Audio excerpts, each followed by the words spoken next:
Insurance policy को लेकर हर कोई सतर्क रहता है और हर कोई इसे अवेल भी करता है। और अगर बात करें जम्मू कश्मीर सरकार की, तो उनकी तरफ से भी एक तोहफा जो है अब मुलाजिमों के लिए आ रहा है। नमस्कार, मैं हूँ प्रियंका चौधरी और जेके चैनल पर आप सभी का स्वागत है। अगर आज की अपडेट की मैं बात करूँ तो वित्त विभाग की तरफ से ये सूचना जारी कर दी गई है कि जितने भी group personal accident insurance policies हैं, यानी कि जितने भी लोग इंश्योरेंस पॉलिसीज़ लेते हैं, उन सभी को अपना नॉमिनेशन फॉर्म भरने के लिए कहा गया है। और जम्मू कश्मीर सरकार की तरफ से group personal accident insurance policy को और ज़्यादा सुचारू रूप से चलाने के लिए जितने भी कर्मचारी हैं, ये सब पर लागू होती है, चाहे वो सरकारी कर्मचारी हो या फिर स्वायत्त इकाई के कर्मचारी हो या फिर दिहाड़ीदार। गौर फरमाइएगा, दिहाड़ीदार जो कर्मचारी हैं वो भी अब इस सेवा का लाभ जो है वो ले सकते हैं।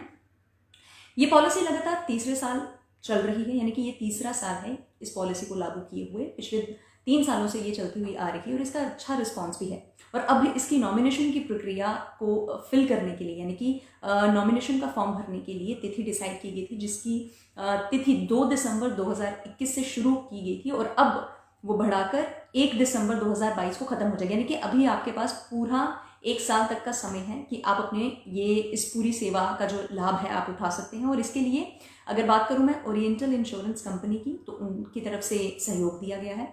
बीमा कवर की अगर मैं बात करूं तो 10 लाख तक का बीमा कवर जो है वो जिन लोगों ने इस सेवा का लाभ लिया है उन्हें इसका फायदा होगा। और पॉलिसी सभी कर्मचारियों के लिए अनिवार्य है, यानी कि this is mandatory for each and every worker, whether it's the government official, whether it's या फिर आप लेबरर वर्कर्स कह लीजिए जिन्हें दिहाड़ीदार कहा जाता है, या स्वायत्त आप कर्मचारियों की बात कर लें।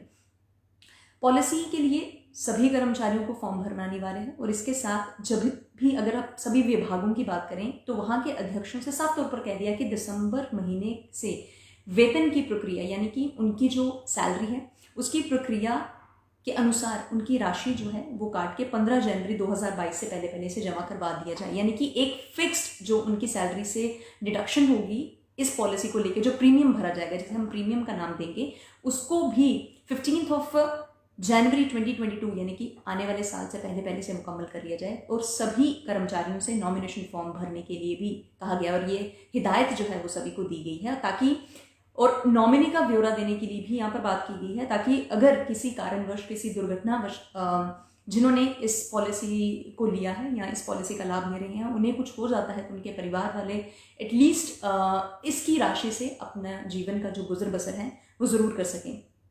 कर्मचारी की मौत के बाद भी नॉमिनेशन फॉर्म जो है वो, अगर आप कहें कि जैसे अमूमन ऐसा होता है कि बहुत से एक्सीडेंट्स में बहुत से लोग जो हैं ना ही अपना इंश्योरेंस करवा पाते और उनकी फैमिली को दर-बदर होना पड़ता है, लेकिन इस प्रोसेस के थ्रू अगर आप ऐसा करते हैं तो कहीं ना कहीं आपकी फैमिली की सिक्योरिटी जो है, आपकी फैमिली की फाइनेंशियल सिक्योरिटी जो है, उसका जिम्मा जो है वो सरकार द्वारा उठाया जा रहा है। और इसके लिए मुख्य सचिव अटल डुल्लू जो हैं उन्होंने इसके लिए जितने भी दिशा निर्देश हैं वो जारी किए हैं। और उन्होंने खुद कहा है कि वित्त विभाग के जो नोडल अधिकारी हैं उन्हें सारे दस्तावेज दे दिए जाएं ताकि समय रहते हैं इस पर एक अच्छे तरीके से संज्ञान लिया जाए और इस पूरी प्रक्रिया में कोई विलंब ना हो और किसी किस्म का कोई भी इसमें आप कह सकते हैं कि किसी किस्म का कोई फॉल्ट जो है वो देखने को ना मिले या किसी किस्म की कोई कन्फ्यूजन लोगों को ना हो, इसके लिए लोगों को अवेयर भी करवाया जा रहा है। टिल देन ऐसी कुछ और अपडेट लेकर मैं आप सबके समक्ष हाजिर होती रहूंगी और आप जेके चैनल को इसी तरीके से अपना प्यार देते रहिए। Stay tuned with us. Thank you so much.